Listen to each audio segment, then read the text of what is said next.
The stage is set for the Battle of Barcelona as the race to the MotoGP title in 2022 intensifies at the magnificent Montmello track. After Pecco Bagnaia's Mugello win 7 days ago, is it the turn of title contender Aleix Espargaro to take home glory? It's time to race in MotoGP.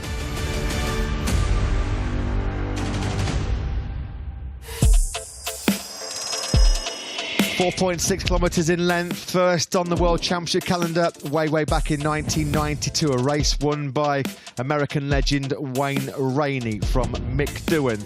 Great battles here in the past, of course. Who could forget 2009, the majestic race between two teammates, Jorge Lorenzo and Valentino Rossi. Best race lap of 1:39.939, held by Johan Zarco, who starts today's race from fourth place. The overtaking hot spots, well, down the start finish straight into turn one. This is where Miguel Oliveira set himself on course for the race win here 1 year ago.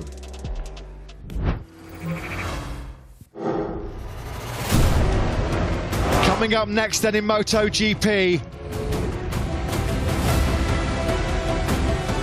home crowd hero Aleix Espargaro targets a fairy tale victory from pole.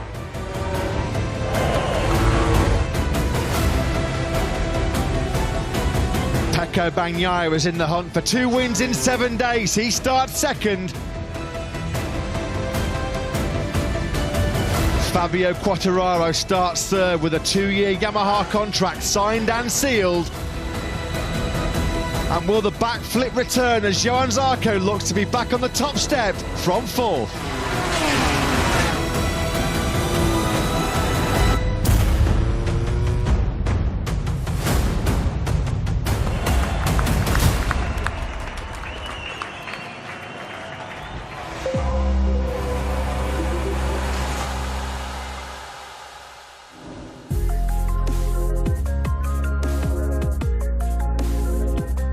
A very good afternoon to you from the Circuit de Barcelona, Catalunya.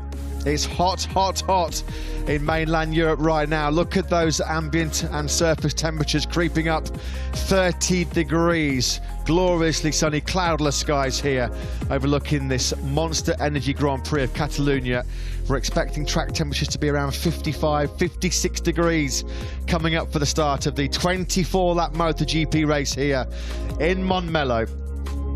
Round 9 of the 2022 MotoGP World Championship, and what a opening 8 Grand Prix we've already had so far this year. Our most recent winner, Pecco Bagnaia on the factory Ducati, he starts from the front row, but the headlines have all been taken by one man so far here this weekend on home soil, his home Grand Prix. A pretty is Aleix Espargaro, born and bred just 3 kilometres away from this famous circuit in Barcelona.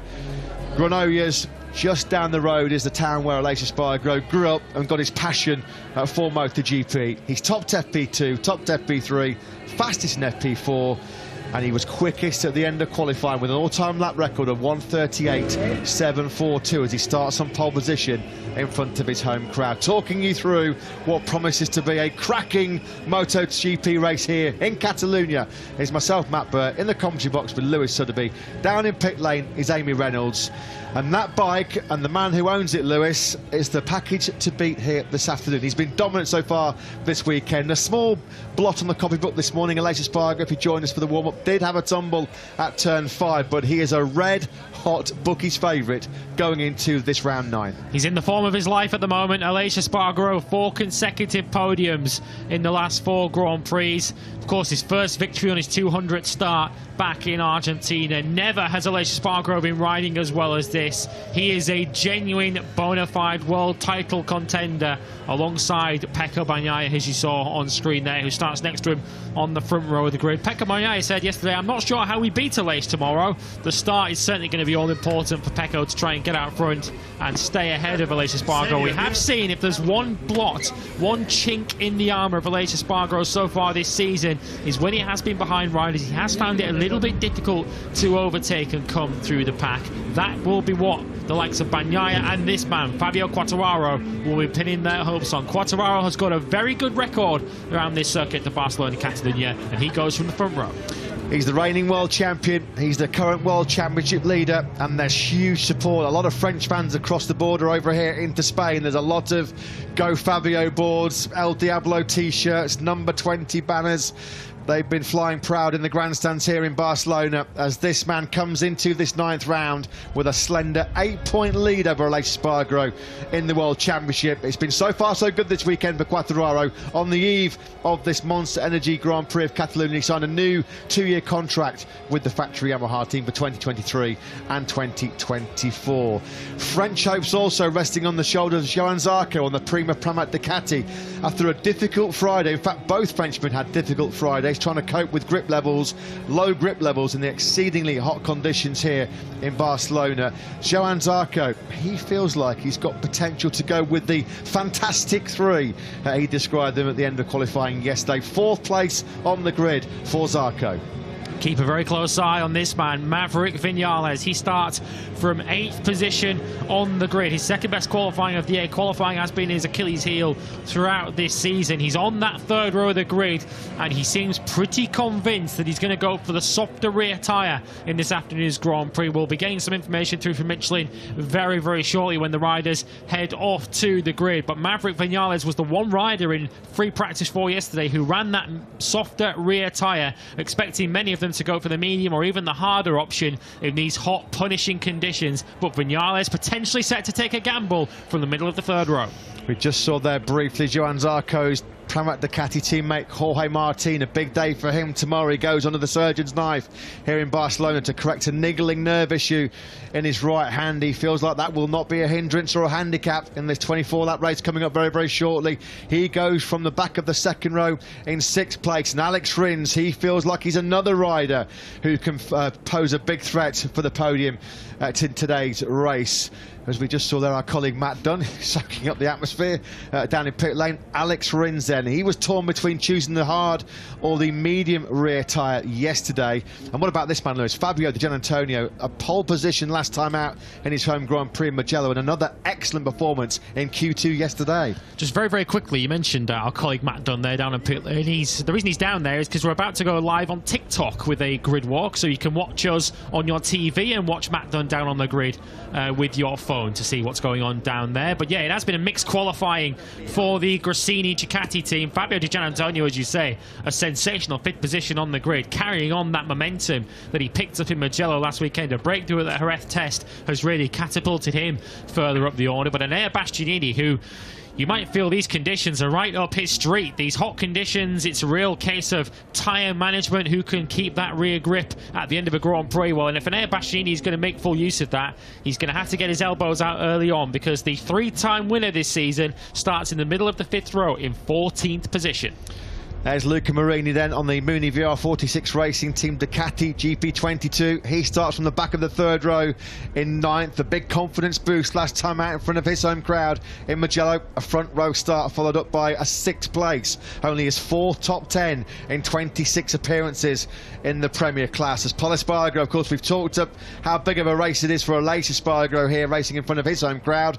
But of course the same applies to younger sibling Pol Espargaro, who's having a bit of a wretched run of it at the moment on the Repsol Honda. Just 24 points registered on the board in 7 Grand Prix since that Qatar podium. That seems like an awful long time ago now, doesn't it, for Pol Espargaro? He's dropped right down to 12th in the World Championship, and at the moment he's got a bit of a fight in his hands to be top Honda, with Marc Marquez sidelined indefinitely. Of course, Marquez currently recuperating from the right humerus surgery, the 4th major operation on that damaged bone he's had recently over in America. We're not really sure whether Marc Marquez will be seen in competitive action again in 2020. We just saw there Taka Nakagami, though, who's doing a pretty good job at the moment of upholding a HRC honour. He's on a string of successive top 10 finishes. Marco Bezzecchi here on screen. Rare for Marco Bezzecchi to be put in the shade by a fellow rookie in 2022. Of course, he saw Fabio Di Giannantonio beat him to pole position a week ago, although Bezzecchi was the leading rookie in the Grand Prix. In the end, he comfortably leads the Rookie of the Year standings at the moment. Not quite hitting the same dizzy heights as he did a week ago here in Catalonia, although 13th position on the grid is by no means a poor result. It was so close in qualifying 1 yesterday. The top 5 riders were separated by around 600ths of a second in qualifying one. Marco Bezzecchi losing out on that, but don't rule him out from another top 10 finish. He'll be chasing the top 10 from 13th on the grid. We've had punishing hot conditions throughout this weekend here in Barcelona. It's been a punishing weekend so far for KTM. We just saw there Brad Binder, their top man, going into this 24-lapper, 15th place on the grid. 1 place clear ahead of last year's race winner here in Barcelona, Miguel Oliveira. He's going to be going some to repeat that, isn't he? Miguel Oliveira, having started down in 16th place, the race winner narrowly here last year. Jack Miller then leading the pits along with his factory Ducati Lenovo teammate Pecco Bagnaia. Jack Miller, second consecutive weekend where it's not worked for him in qualifying. Of course, he was knocked out in qualifying 1 a week ago in Mugello in those rather sketchy conditions in qualifying 1, but Jack Miller just didn't nail either tyre in the end in qualifying 2 yesterday afternoon, and he said he's been consistent so far. His pace is consistent, but consistently slow through the weekend. That's not the word he chose, but it's the word I'm choosing for a family-friendly audience. Jack Miller not particularly confident at this stage of moving forward too far from 11th on the grid. So some early tyre information emerging from Michelin. Right on cue here is the tyre allocation. The hard, medium and soft rear tyres, all asymmetric in configuration, and some interesting news. As we suspected, we saw it in FP4 yesterday. Maverick Vinales on the factory Aprilia is coming to the grid despite these excessively high track temperatures with the soft rear tyre. He's going for a bit of a punt. He's going for a gamble with LCR Honda rider Alex Marquez, who had a big bruising crash yesterday in FP4. And then there's a real mix aside from Maverick Vinales and Alex Marquez. We'll just quickly run through them. Aleix Espargaro's going medium front, medium rear, as you expect. He was so good on that combination yesterday in FP4. And then we've got other riders. These are rear tyres, medium rears: Pecco Bagnaia, Michele Pirro, Martin, Bastianini, the Gian Antonio, Luca Marini. And then further down we've got Taka Nakagami's gone for the medium rear. We'll come back to that very shortly because there's a message there on screens, of course, a special message. Look at that as well from the Marquez fan club. What a gesture that is. That's pictures of Marquez on his Twitter feed. Hope is evergreen as he begins that long and arduous recovery from more right humerus surgery and come back stronger. The message there from the Marc Marquez fan club, which is a message echoed by everybody connected to this MotoGP World Championship. So as we mentioned, rear tyre choice, Maverick Vinales and Alex Marquez playing to go with the soft rear, and then a real mix between the medium and the hard compounds. The hard option guys at the moment are Jack Miller on the rear tyres, Johann Zarco, who starts fourth, Bezzecchi, Bradl, Pol Espargaro, Brad Binder, Joan Mir and Alex Rins on the factory Suzuki's. Rins was torn between the medium or the hard rear tyres, gone for the hard, and Frankie Morbidelli. So yeah, a real mix in terms of tyre choice. So you can see everybody trying to sort of second guess maybe just how hotter it will get over the course of the next hour or so. Yeah, real mixed bag on the grid. In terms of front tyre choice, it's much more simple. Everyone's gone for the medium front tyre with the exception of the 4 KTM runners on the grid: Brad Binder, Miguel Oliveira, Remy Gardner and Ralph Fernandez. We generally do see the KTM riders go for a harder front tyre option, although they did suggest on Friday that that hard tyre was slightly too hard for them in the Grand Prix. But with these conditions and the temperatures climbing as they are, no choice really but to go for that harder option. Brad Binder, of course, he's the one rider on the grid that I can see who's gone for the harder front and harder rear. So this is not new territory for Aleix Espargaro, coming to pole position in his home Grand Prix. The packed grandstands full of anticipation, full of expectation for this man to try and win for the second time this season. He was on pole position here back in 2015 on the factory Suzuki, Suzuki's last pole position in MotoGP. Let's go down to the grid for the first time. Say good afternoon to Amy Reynolds. I'm delighted to say is with the 4th place qualifier, Johann Zarco. Johan, it looked as though yesterday you made a massive step up from where you started this weekend on Friday. How are you feeling ahead of this race? Good weekend. Overall, the Saturday we did a good work and a good step forward. And this morning, a good confirmation also with this feeling with the hard rear. So I hope this choice will bring an advantage during the race and I can have a pretty good result. Best of luck, Johan. Thank you. Yeah, thanks, Amy. Thanks to Johann Zarco. Good of him to talk to us on the grid. He was second here last year from the front row, only a couple of tenths away from Miguel Oliveira. The Maverick Vinales fans are out in force. they will trust in their man's choice and of going for that Michelin soft rear tyre. He's going to have to get away at the start, Lewis, and be aggressive to make up early places, because if he doesn't, he might be in trouble in the second half of this Grand Prix. Well, this is what lies ahead of him. Aleix Espargaro is on pole position ahead of Pecco Bagnaia and Fabio Quartararo. Everyone on that front row going for the medium combination, front and rear. Johann Zarco, Fabio Di Giannantonio and Jorge Martin on row 2. Then Alex Rins, Maverick Vinales and Luca Marini on row 3. Pol Espargaro heads row 4 ahead of Jack Miller and Takaki Nakagami. Row 5 is headed by Marco Bezzecchi. Medium hard for him ahead of Enea Bastianini and Brad Binder. Miguel Oliveira, teammate to Binder. This might be his last season with KTM. He starts 16th ahead of Joan Mir, who's had a rotten weekend. Franco Morbidelli is alongside him. Andrea Dovizioso, he heads row 7 ahead of Remy Gardner and Marc Marquez's replacement, Stefan Bradl. It's Pirro, Darren Binder and Ralph Fernandez on row 8. And bringing up the rear after sitting out qualifying after a bruising crash in free practice 4 is Alex Marquez. So the helicopter shot then comes through the final corner and overlooks downwards onto the grid. Some of the most tense and anxious moments for the teams and riders here, with just, what, 20 minutes or so away from lights out here ahead of round 9 in this year's MotoGP World Championship.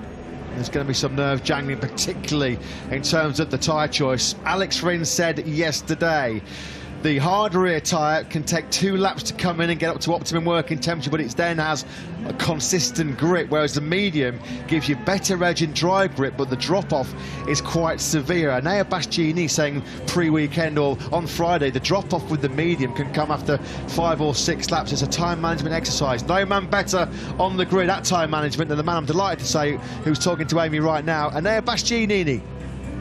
So sorry guys, the noise on the grid here is pretty loud. Actually, I was coming in to say that we'll try and get Enea in just a second, because he was a little bit late to the grid. I'm not sure for what reason why, but I will pop back to him. It's just he's got a couple of other broadcasters lining up. I should be back in just a second. Okay, thanks for that, Amy. It will be great to hear the pre-race thoughts of Enea Bastianini, because he said yesterday he's got no choice but to go into attack mode, but also be wary of the fact that he can't be too aggressive early on to then burn up his rear tyre and run out of grip towards the end of the race. A real balancing act, isn't it, for the riders in the early stages of this Grand Prix? As you mentioned, the riders who have gone for that harder rear tyre, they're going to be nervously going through those first couple of laps with an air of trepidation, trying to limit any potential damage, with the riders on that medium option potentially coming past them as they get it into its operating window. But over the course of the Grand Prix, it might well come back to them. One or two budding MotoGP riders there getting in some lean angle before the real main event gets underway in just under 20 minutes time. None of those are particularly worried about their rear tyre choice at the moment, but that is the key story going into this Grand Prix. The final 5 or 6 laps could see this race turned on its head.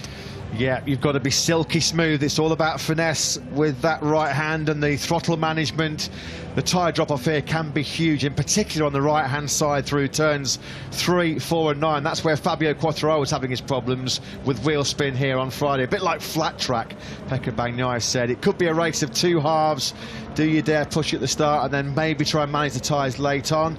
Let's go quickly pop back down onto the grid. I think Amy's got Max Biaggi with her.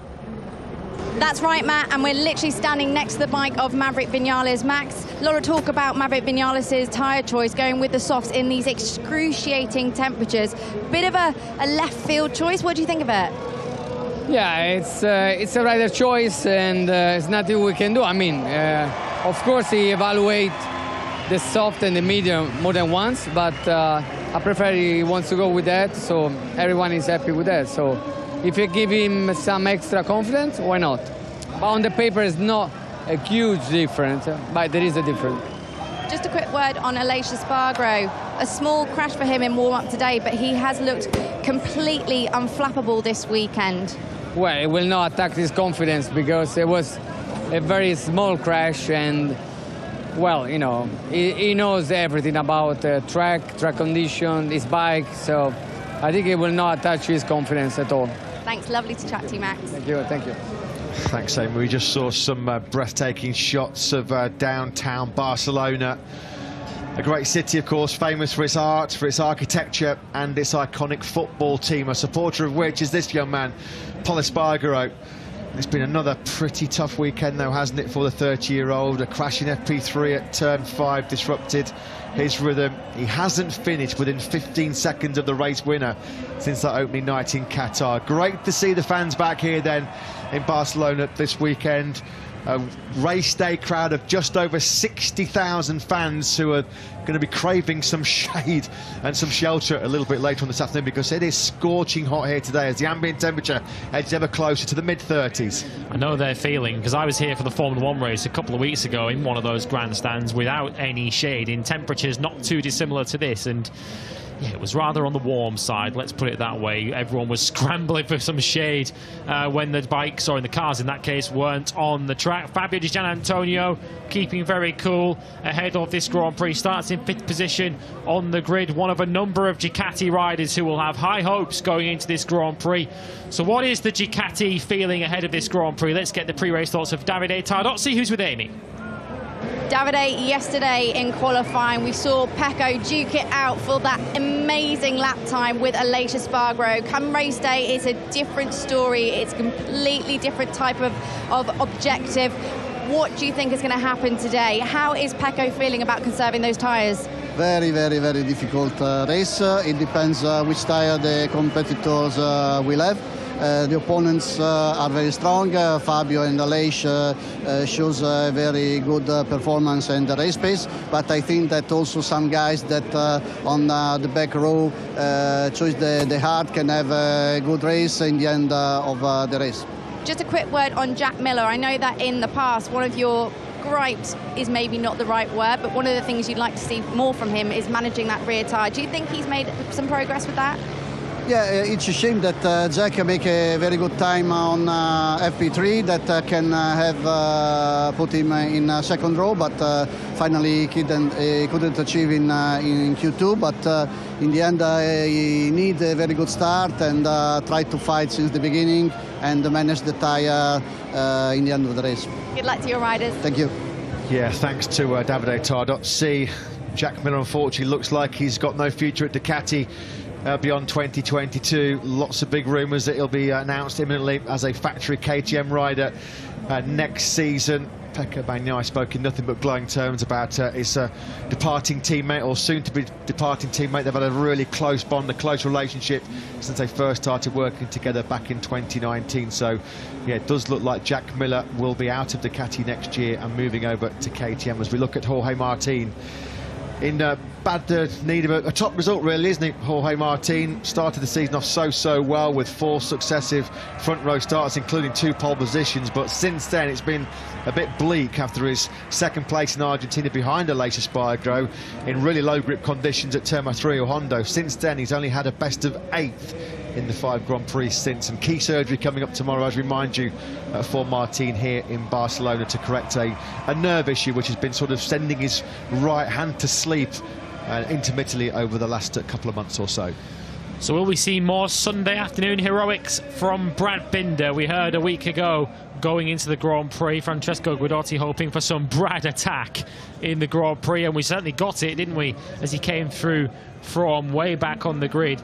16th to 7th 1 week ago for Brad Binder. Can he pull something similar out of the bag today? He starts down in 15th position on the grid, the highest KTM on the grid. He's got his teammate Miguel Oliveira just behind him, of course, who won this Grand Prix last year, but KTM will need a Mayan miracle to pull off any kind of success here today. Fabio Quartararo's road to MotoGP stardom last year started in many respects at this very Grand Prix in Moto2 back in 2018 when he was a surprise pole setter and race winner. That's how he got picked up by the Petronas Yamaha team for the 2019 World Championship.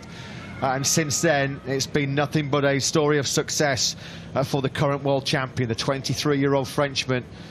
He's been top 6 in all 3 previous MotoGP races here. A win from second back in 2020, but he was clinging on for dear life at the end of that Grand Prix when he hit major rear tyre problems. In particular, he almost got hunted down by the Suzukis of Joan Mir and Alex Rins. In fact, if there was one more lap, he probably would have lost that victory.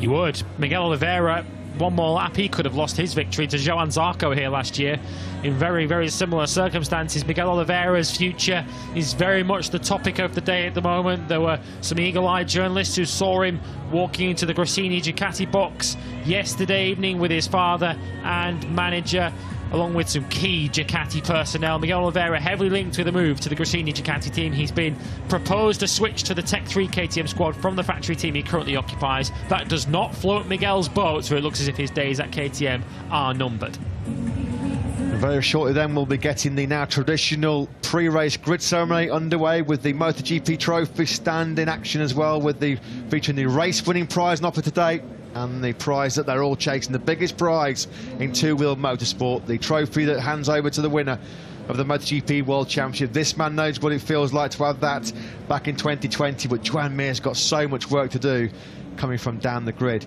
17th place on the factory Suzuki GSX RR. 3 DNFs in the last 4 races for the 24-year-old Spaniard, very much in reset mode, just trying to rekindle some of the old magic which we know is in there. Problems stopping that Suzuki. As we'll take a pause now then for the pre-race ceremony.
So the Spanish and Catalan anthems ring out here at the Circuit de Barcelona, Catalonia. The E strings from the Geo Orchestra. Great way to kick off the pre-race ceremony. He'll be pulling the strings though in the 24-lap MotoGP race coming up very, very shortly. The countdown well and truly underway here for the Catalonia clash.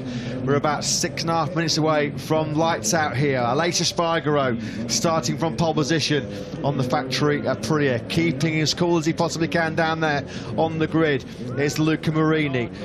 Great finishing record in MotoGP. He's not had a DNF so far in all of his 26 MotoGP starts. Hope that's not the commentator's curse on the Italian. Chasing his best ever result in MotoGP. He was one position short of that last weekend. His best dry result 1 week ago for Luca Marini, having qualified on the front row of the grid. He stuck around at the front, finished just a few seconds off the winner. We thought on Friday we were seeing signs of the old Franco Morbidelli returning in MotoGP, the 2020 World Championship runner-up. It didn't quite pan out for him that way in qualifying yesterday. He was another of those riders who was so narrowly bumped out of qualifying 1 and missing out on a place in the top 2. Morbidelli goes from 18th position on the grid, but he does feel he's got better pace on used tyres. New tyres are perhaps where he's weakest, so Franco Morbidelli will be looking to move forward. He starts on the back of row 6. So Aleix Espargaro with his special one-off helmet here this weekend in tribute to the medical team who treated his Twin daughter Mia, born on this Grand Prix weekend 4 years ago in 2018. Some heart complications meant she had to have 2 major operations, and thanking the medical team that treated her in those difficult early moments of her life.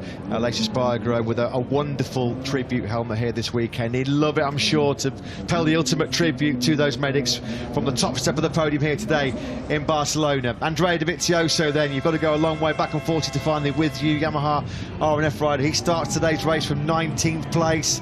Really struggling for grip on that Yamaha, not able to carry corner speed. If you can't carry corner speed on a Yamaha, you're in big bother, aren't you? But Andrea Dovizioso, a former race winner here in Barcelona, of course, back in 2017. He starts from 19th. Yeah, he hasn't been within 27 seconds of the race winner in any dry race yet in 2022. That gives you an idea of how much Andrea Dovizioso has been struggling. He tried a crazy setup on Friday to try to get to the bottom of his problems, and when you're doing that, you know that he's almost at a last resort on that Yamaha.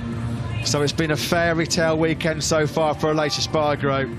Will that fairy tale be completed in the next 45 minutes or so here in Barcelona? There's Stefan Bradl, of course. He'll be replacing Marc Marquez, while the 8-times world champion continues his long recovery from the latest in a sequence of right humerus operations. A bit further back as well, we've got Ducati test rider, the ultra-reliable and very fast Michele Pirro. He starts from 22nd on that gorgeous-looking Aruba-backed Ducati GP22. Some late tyre updates coming in here from Michelin. Apparently, Brad Binder, just having a quick look on the message coming through. 3 riders have switched to the medium rear tyre. Brad Binder and the 2 factory Suzukis of Alex Rins and Joan Mir. So Brad Binder, who was the sole rider who went to the grid on the hard front, hard rear, has made that switch.